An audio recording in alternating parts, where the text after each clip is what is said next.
Hello, everyone, and welcome to On Purpose Astrology.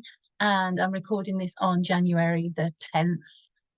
On January the 11th, we have a new moon in Capricorn. It's the first new moon of the year. I always think that, astronomically, it's another new moon. We get 12, well, actually, probably 13 new moons in a year. It's not an eclipse, so it's not a special new moon. It's not a special lunation, but because it's the first one in our calendar year, those of us that celebrate the new year on the 1st of January, it's an important one in terms of setting our intentions. As I said, I'm recording this a day before the new moon. And I don't know about you, in the lead up to the new moon, the couple of days before the new moon, there's a feeling of tiredness and wanting to withdraw. And then after the new moon, the energy starts to rise again because obviously the moon has been waning since the full moon. So now it's going to be new. It's the dark of the moon, after which it will start to wax, i.e., it will grow in light. So we'll have more light and more energy because light is energy. There's nothing wrong with the dark. We go through all these cycles. We go through monthly cycles.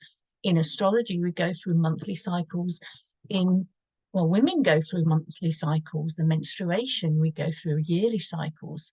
And that's what it's all about. And tuning into the cycles is important. So we can tune into the new moon by setting intentions. So because it's an important one in terms of it's the first one of this new calendar year for us, it's setting our intentions for the year ahead. It's probably a better time. I don't like the word specifically New Year's resolutions because they tend to be associated with things like I'm going to go to the gym more, I'm going to eat more healthily, I'm going to give up chocolate, I'm going to give up smoking, I'm going to do dry January, i.e. no booze, I'm going to do veganuary. And these things are all really good. We know that. I'm not saying they're not really good, but really, I think we get into the new year and we're tempted to break some of our New Year's resolutions. We might have that drink. We might go, oh, I'm tired. I want to go to the gym.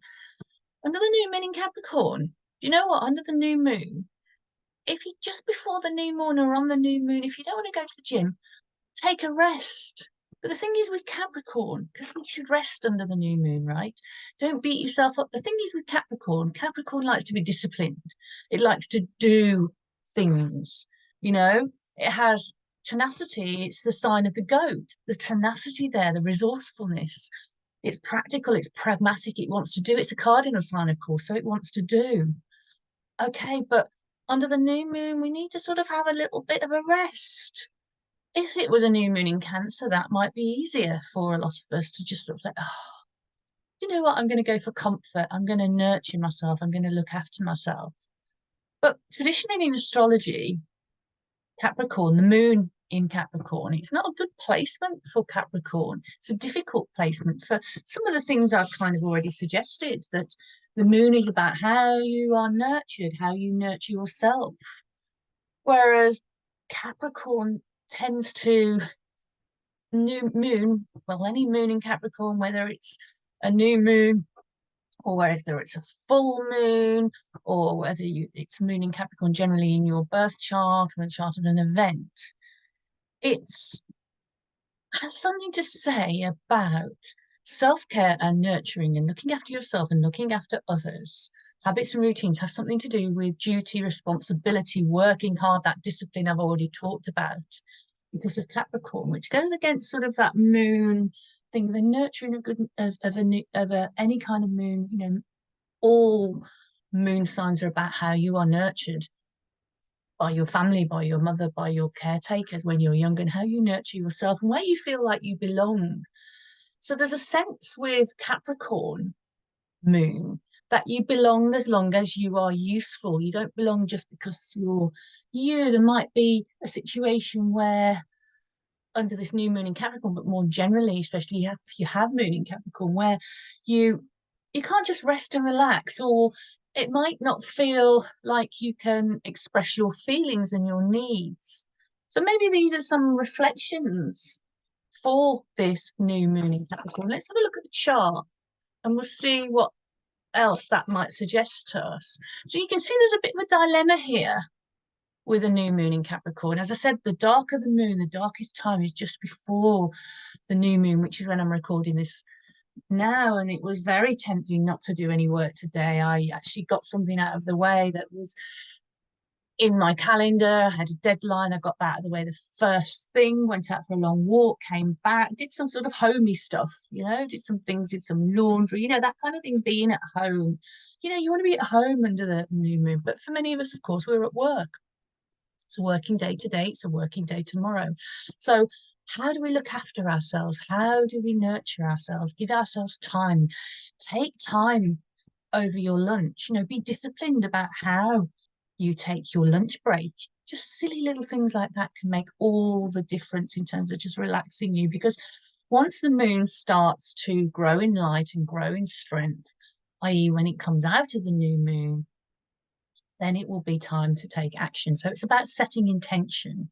It's about thinking, what are your needs for the coming month or even for the coming year? As I said, we can think about this first new moon of the year in terms of setting intentions for the year ahead, or we could just think a month ahead or a week ahead. So think about that. Do you need to be useful to other people all the time? Do you need to be doing? Do you need to be practical? Have a rest under this new moon, because that's when you give yourself space to actually sort of think and reflect. The moon, remember, doesn't have light of its own. It reflects the light of the sun. It's reflective planet, the lunar, well, it's not even a planet, it's a satellite, but we call it one of the planets just for ease of reference in astrology very often. So what else have we got here in this chart? Well, I can see there that the new moon falls in the 10th house. You can, I've circled it there, but you can disqualify that unless, this chart is set for London. And wherever you are, it'll be probably in another house and it'll fall probably in a different house in your own chart. So ignore the house, but you can see it there at the top of the chart. There at 20 degrees 44 minutes of Capricorn. So you'll be particularly tuning into this new moon if you have anything a sort of 20, 21, 19, 20, 21 of Capricorn there, or the opposite sign of Capricorn, Cancer, the same degrees, Cancer 20, 21, 19, 20, 21 of Cancer, but also perhaps also the other cardinal signs, which is Aries and Libra. You'll see on this chart, I haven't circled it, but you'll see that the North Node sitting in the 12th house in this particular chart is at 20 degrees of Aries, and then opposite that in the 6th house, you can see it more clearly because there's nothing else there in the 6th. We've got the South Node in Libra. So that makes an exact square, a T-square with the nodes. This new moon makes a T-square with the nodes. Now, what does that mean? It puts more focus again on this new moon. So that focus is about thinking where we want to go.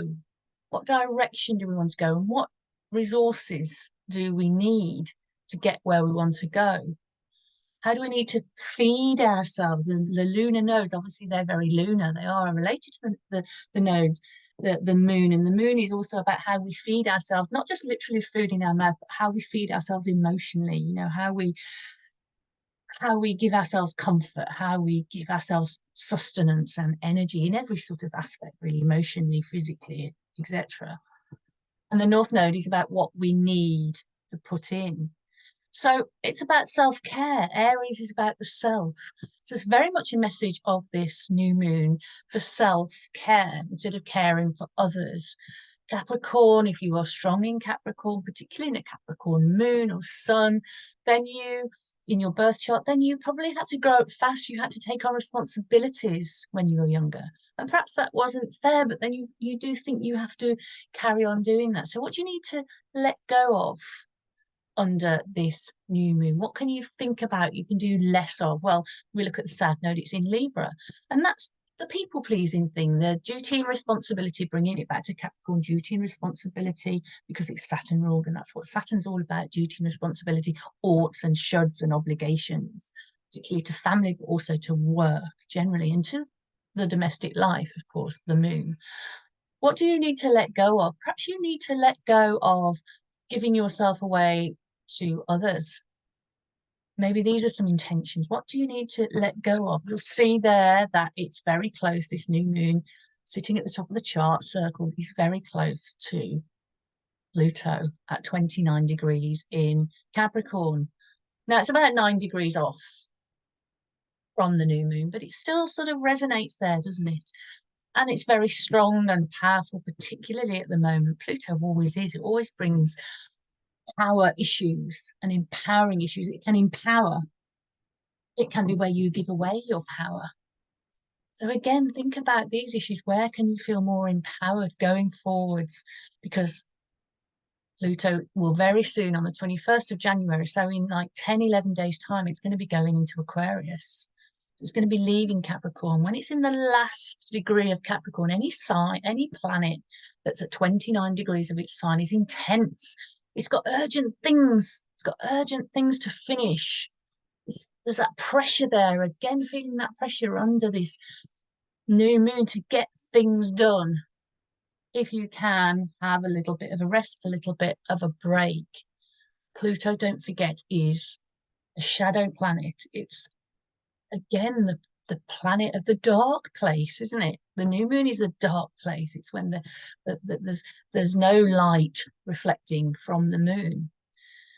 And of course, Pluto is the underworld. It's that dark place where the light doesn't quite reach. So we can't quite see what's going on under the new moon, especially with Pluto there, finishing off urgently some of the work. Now, that's probably going to be happening behind the scenes, unconsciously, subconsciously. And for those processes to really sort of come through, again, you need time. You need to dedicate time just to be hard, as I know, for Capricorn. So set intentions, rest and repose.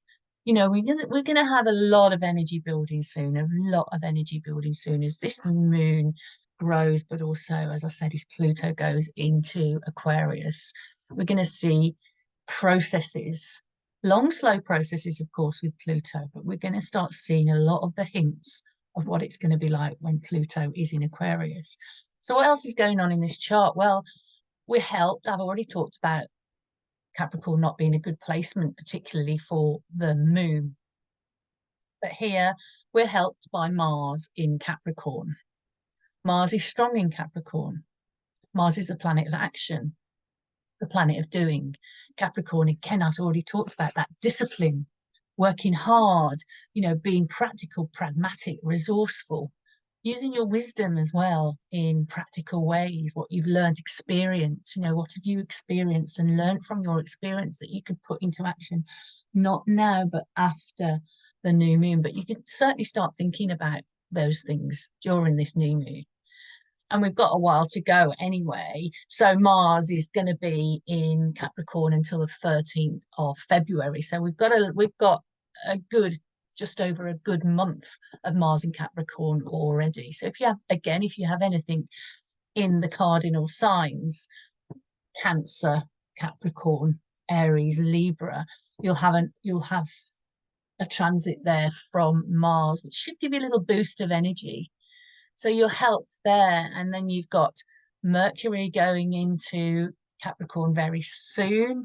That will be in the 23rd of January. And then, the 14th of January, Mercury goes into Capricorn. And the 23rd of January, also Venus joins the other planets in Capricorn. So the moon will have moved on by then, of course, but we'll have quite a few planets in Capricorn just as Pluto goes out of Capricorn. So that's interesting. So again, that Capricorn energy, grounding yourself. It's important to ground yourself. It's an earth sign. So remember to ground yourself. What does that mean? It means just feel into your body. It's a physical, sensual sign, Capricorn. Feel into your body.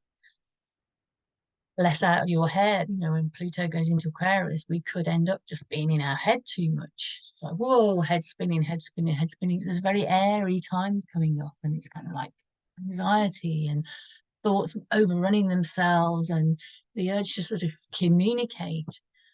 So remember to breathe and to be in your body, to ground. You can kind of walk on the grass, walk on the ground. It's a bit cold to be walking barefoot at the moment in the UK, but going into nature is always something fantastic that you can do to ground yourself. You know, eating real grounded foods, having a curry or root vegetables that are, you know, in season at this time of year, for example. So really ground yourself into things, and that will really help with any kind of worries or concerns that you've got as well. Have a salt bath or something like that. I talk a lot about grounding, and that's because it's important. So what else can we see on this new moon chart? Well, I just talked already about the Mars in Capricorn, and it's in a trine to Jupiter, also in the earth sign of Taurus. So again, it's an earthy trine. So again, that's an easy allowing aspect. That's going to help you with all the practical things that you need to do going forwards after, don't forget, this new moon. So that's helpful, really helpful. So getting things done, you know, get things done. And then you've also got the new moon itself in a trine to Uranus. That's interesting. Uranus there, you can see in the first house. Uranus at 19 degrees of Taurus, again in an earth sign.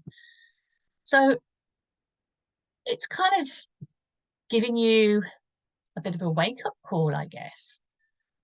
A little bit of inspiration. Might not be the time to act under this actual new moon itself, but after the new moon, as I've already said, when the light starts to grow, then it's time maybe to feel more inspired, to use that inspiration there. So there's some really good, interesting aspects there that you can use.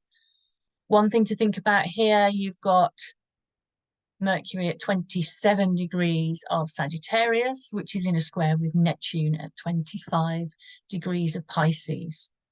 Now, the thing about the new moon is that things can't be seen. We don't really know what's going on under the surface. I've already mentioned that. We don't really know. We're not in full light. Full light hasn't been shone onto the situation. That's the process that leads towards the full moon. So we don't really know. So things might not be what they seem. So it might not be a time for strong action or big changes. At the moment, rest, relax, have a little emotional purge if you need to. Moon in Capricorn isn't noted for its over emotionality, but there's also an incredible sensitivity. Everyone I've known who has a moon in Capricorn have an incredible sensitivity, emotional sensitivity, that they kind of hide it quite well. So people don't realize that they are very emotionally sensitive, because they might come across as a bit sort of cold or unemotional. So maybe it's time to just sort of have a privately, if you feel so inclined, just to, I don't know, shout it out, cry it out, you know, bash a pillow, you know, and all that kind of thing. If you feel like you need to during this new moon, you know, really get rid of, you know, really shake out some of that tension. Again, go into the body, you know, oh, really shake out some of that tension. I think that's a good thing to do under this new moon. Make a bit of noise if you want to. You know, we've got Mercury in Sagittarius here, likes to be quite loud. So you can do that if that's going to help you. So I do hope this is interesting. I've tried to keep it short. My last video was quite long, and thank you to everyone that read it, and which was about Capricorn, all the Capricorn stuff, and a lot about Pluto going into Aquarius as well towards the end of this, well, from the 21st of January. So have a look at that if you haven't, because there's some really rich content about Pluto at the end of, you know, most of that video actually. But for now, I am going to say goodbye. Thank you for watching. Please subscribe below if you would like to, so you can catch all the videos, and nothing else to say really, apart from lots of love as always. Thank you so much.